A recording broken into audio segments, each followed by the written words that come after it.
House Majority Leader Steve Scalise joins me. Is that a realistic timetable, Friday of this week? Good morning, Stuart. Yes, it is a realistic timetable.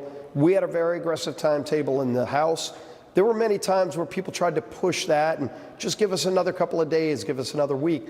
And we kept our foot on the gas and said, we've got to get this done for the American families who are struggling, who want relief, who want to have those tax rates locked in and want higher wages, and who want to see inflation and interest rates come down.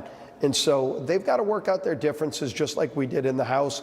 I think they'll get that done by the end of this week. Earlier on the show, Senator Rand Paul explained what it would take for him to get on board with the big, beautiful bill. Listen to this. All they have to do is separate out the debt ceiling into a different vote.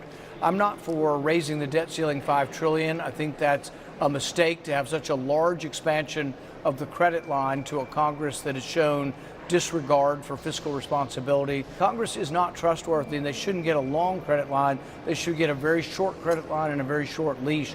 If they take that off the bill, I can support the bill. Congressman, I have to say, I look at President Trump, triumphant at the NATO conference.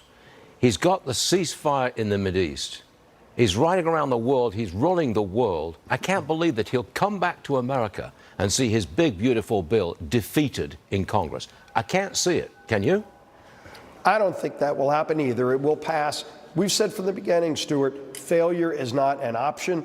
It almost died many times because you had a lot of different opinions on this bill.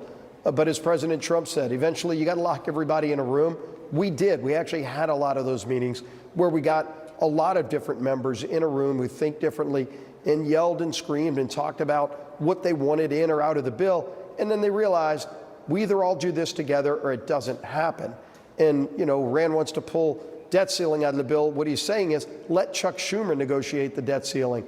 Do you know what the cost of that would be if Chuck Schumer got to be the one deciding what the debt ceiling would be? It'd be hundreds of billions more dollars in crazy spending. We're actually cutting spending in this bill. I want to see us cut more spending. I don't want Chuck Schumer to be able to bloat a bill with hundreds of billions in additional spending. So let's get it done. Let's get the economy moving again, and the economic growth from lower taxes, from having more energy being produced in America. When you don't have to worry about Iran being able to control world markets or disrupt world markets, Stuart, there's so many benefits to this bill for hardworking families. We've got to get it done and get it done soon. Yeah, tough to turn the president down. All right, Congressman, thanks very much for joining us. Steve Scalise, always good, and we appreciate Always great to be with you. Yes, sir.